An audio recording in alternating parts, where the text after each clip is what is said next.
بسم اللہ الرحمن الرحیم۔ السلام علیکم معزز سامعین، میرا نام ہے محمد افضل اور آپ سن رہے ہیں اسلامی معلومات افضل کے ساتھ۔ آئیے چلتے ہیں ہم اپنی اگلی قسط کی طرف۔ ویڈیو شروع کرنے سے پہلے گزارش ہے چینل کو سبسکرائب ضرور کر دیں، شکریہ۔ اہل مدینہ کا بھلا کرے، ایک ہی سال میں وہاں اتنے مسلمان ہوئے کہ مکہ میں برسوں میں نہ ہوئے۔ انہوں نے محمد صلی اللہ علیہ وسلم کے نام کا جھنڈا لہرایا اور ہر طرف آپ صلی اللہ علیہ وسلم کا بول بالا کیا، ٹھیک اس وقت جب کہ قوم آپ صلی اللہ علیہ وسلم کو مٹا دینے کے درپے تھی۔ اس لیے کوئی حیرت کی بات نہیں اگر مسلمانوں کے دل اہل مدینہ کی محبت سے لبریز ہو گئے، ان سے قریب ہونے کے لیے بیتاب ہو گئے اور ان تک پہنچنے کے لیے اس طرح تڑپنے لگے جیسے پنجرے میں ایک پرندہ۔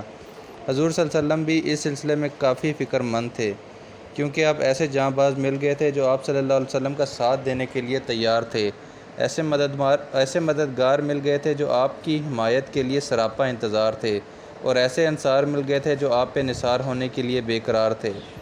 پھر لگاتار ایسی خبریں آ رہی تھیں جو آپ کے لیے انتہائی مسرت بخش تھیں اور جو ایک نہایت حسین اور تابناک مستقبل کا پتہ دے رہی تھی۔ مدینہ والوں نے دل و جان سے آپ کی باتیں قبول کی اور انہوں نے عزم کیا تھا کہ آپ صلی اللہ علیہ وسلم کی مدد کریں گے اور جان پر کھیل کر آپ صلی اللہ علیہ وسلم کی حفاظت کریں گے۔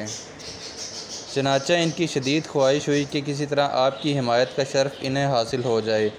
ایک روز آپس میں وہ بولے، رسول خدا مکہ میں پریشان ہیں، مدد کے لیے پکارتے ہیں لیکن کوئی نہیں سنتا، آخر یہ شرمناک منظر ہم کب تک دیکھتے رہیں گے؟ پھر انہوں نے طے کیا کہ اب کی بار حج کے دن آئے تو مکہ جائیں گے اور رسول خدا کو مدینہ بلائیں گے، نیز آپ صلی اللہ علیہ وسلم سے ہر طرح کی حفاظت اور مدد کا عہد کریں گے۔ حضرت مصعب رضی اللہ تعالیٰ عنہ بھی مکہ لوٹ آئے۔ اس طرح جو باتیں آپ صلی اللہ علیہ وسلم جاننا چاہتے تھے وہ سب ان سے جان گئے۔ پھر محترم مہینے آئے تو مدینہ سے بہت بڑا قافلہ حج کے لیے روانہ ہوا۔ قافلے میں مسلمان بھی تھے اور غیر مسلم بھی۔ مسلمانوں کی تو نیت تھی کہ آپ سے ملیں گے اور وفاداری اور جانثاری کا عہد کریں گے، مگر یہ ایک راز تھا جس سے مشرک ساتھی بالکل بے خبر تھے۔ نبوت کا 12واں سال تھا، کعبہ میں ان کی آپ صلی اللہ علیہ وسلم سے ملاقات ہوئی اور وہیں پر عہد و بیعت کے لیے مناسب جگہ بھی تجویز ہوئی۔ رات کا تہائی حصہ گزر گیا، ہر طرف اندھیرا چھا گیا، سارے ہنگامے خاموش ہو گئے، قریش نیند کے نشے میں مست ہو گئے، بیرونی حاجی بھی محو خواب ہو گئے۔ اس وقت مدینہ کے مسلمان چپکے سے اٹھے، ان میں 73 مرد تھے اور 2 عورتیں۔ یہ لوگ چھپ چھپا کر وہاں سے چل کھڑے ہوئے اور مکہ سے کچھ فاصلے پر عقبہ پہنچ گئے۔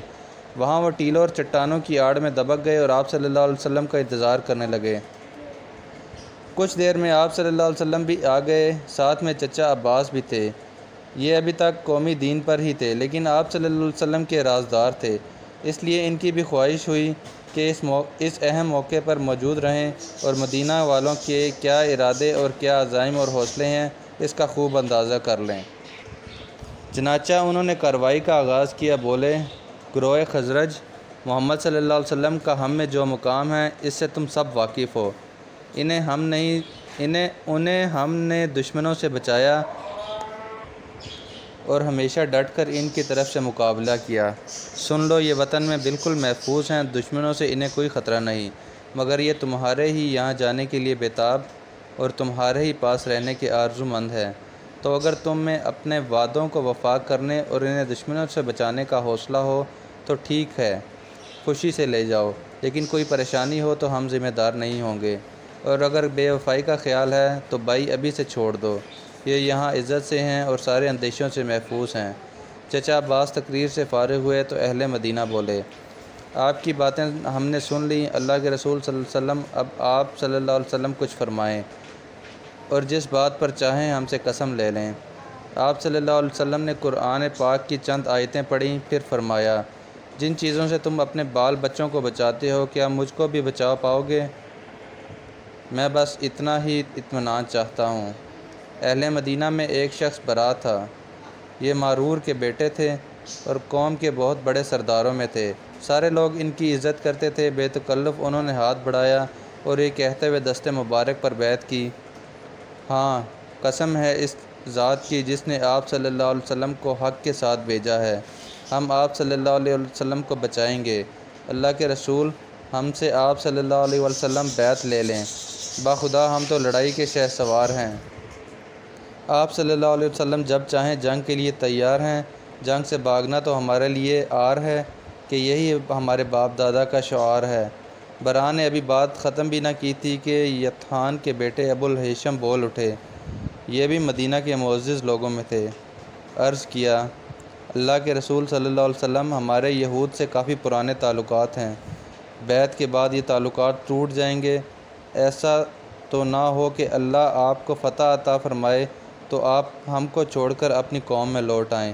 یہ سن کر آپ صلی اللہ علیہ وسلم بے اختیار مسکرا پڑے، پھر فرمایا، نہیں، میرا خون تمہارا خون ہے، میری آبرو تمہاری آبرو ہے، میری امان تمہاری امان ہے، تم میرے ساتھ اور میں تمہارے ساتھ ہوں۔